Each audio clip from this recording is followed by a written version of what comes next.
আচ্ছা দেখুন, আমাদের আজকে আলোচনা হয়েছে, আমাদের দুটো পার্টে আলোচনা হয়েছে। একটা আমাদের দাবি যেগুলো ছিল সেগুলো নিয়ে, আর একটা হচ্ছে লিগ্যাল ইস্যুস নিয়ে। তো যে দাবিগুলো ছিল আপনারা সকলেই জানেন। আমরা বলেছিলাম যোগ্য অযোগ্য লিস্ট সার্টিফাই করে পাবলিশ করতে হবে। তো এসএসসি তরফ থেকে এবং শিক্ষামন্ত্রীর উপস্থিতিতেই এটা এসএসসি চেয়ারম্যান জানিয়েছেন যে যোগ্য আর অযোগ্যের লিস্ট ওনারা অলরেডি তৈরি করতে শুরু করে দিয়েছেন। এই রবিবারের মধ্যে হয়তো হতে পারে, পরের রবিবারের মধ্যে হয়ে যেতে পারে। এবং মানে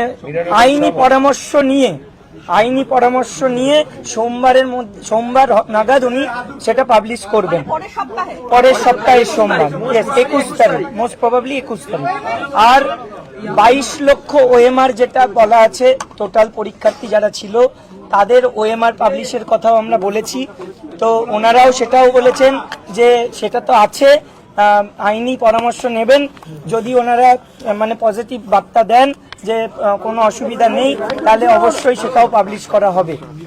এবং যেটা ব্যাপার হচ্ছে মিরর ইমেজ, যেটা আমরা বলেছিলাম, সেটা ওনারা এটাই জানালেন যে মিরর ইমেজ তো নেই। কারণ মিরর ইমেজ যদি থাকতো তাহলে সিবিআই নিশ্চয়ই খুঁজে পেত।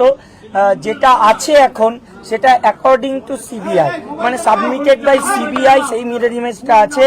যদি সেটা হয় তাহলে সেটাও ওনারা দেবেন, কিন্তু যদি মনে হয়। এই তিনটে দাবি আমাদের ছিল, তারা এই তিনটে উত্তর আমাদের দিয়েছে। আর আইনি পরামর্শ যেটা আমরা বলেছিলাম যে মানে রিভিউ করার আগে বা কিউরেটিভ যাই পদ্ধতি হোক, প্রথমে তো রিভিউ হবে। রিভিউয়ে যাওয়ার আগে রিভিউয়ে কি ধরনের আলোচনা হবে সেটা আমাদের সঙ্গে যেন আলোচনা করেন একসঙ্গে বসে। তো সেটাই ওনারা রাজি হয়েছেন। আপনারা খুশি? দেখুন, খুশি আমরা, আশ্বস্ত সেদিনই হব বা স্বস্তি পাবো। আশ্বস্ত হওয়ার জায়গা এখনই নয়, স্বস্তি আমরা সেদিনই পাবো যেদিন পুরো লিগ্যাল ওয়েতে আমরা পুরোপুরি জিতে আসব। তার আগে আমরা স্বস্তি নিঃশ্বাস ফেলছি না। আমরা তো অনশন করিনি, আমরা কি করব সেটা ওখানে গিয়ে আমরা আমাদের যারা চাকরি যারা আছে তাদের সঙ্গে আলোচনা করে অবশ্যই করব। বেতন নিয়ে যেটা আলোচনা হয়েছে, যে দেখুন আমাদের তো সুপ্রিম কোর্টের অর্ডার আছে, এখন আপাতত ভাবে যে বেতন চালু থাকবে কিনা সেটা আইনি পরামর্শ নেওয়া চলছে। তবে আমরা দেখেছি স্যালারি পোর্টাল খুলে দিয়েছে, এটুকু আছে, বেতন সাবমিট হবে।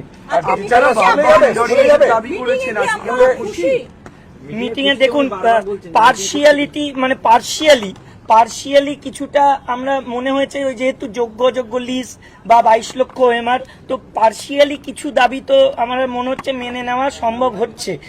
এখন আইনি পরামর্শ নেবেন ওনারা, তারপরে লিস্ট পাবলিশ হবে কিনা।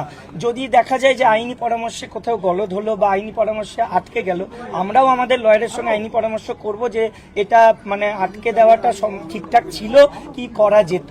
সেটা বলছি, যোগ্য অযোগ্য লিস্ট যদি এখনই আলাদা করে প্রকাশ করা যায়, উনি যেটা বলছেন, আপনারা যেটা বলছেন,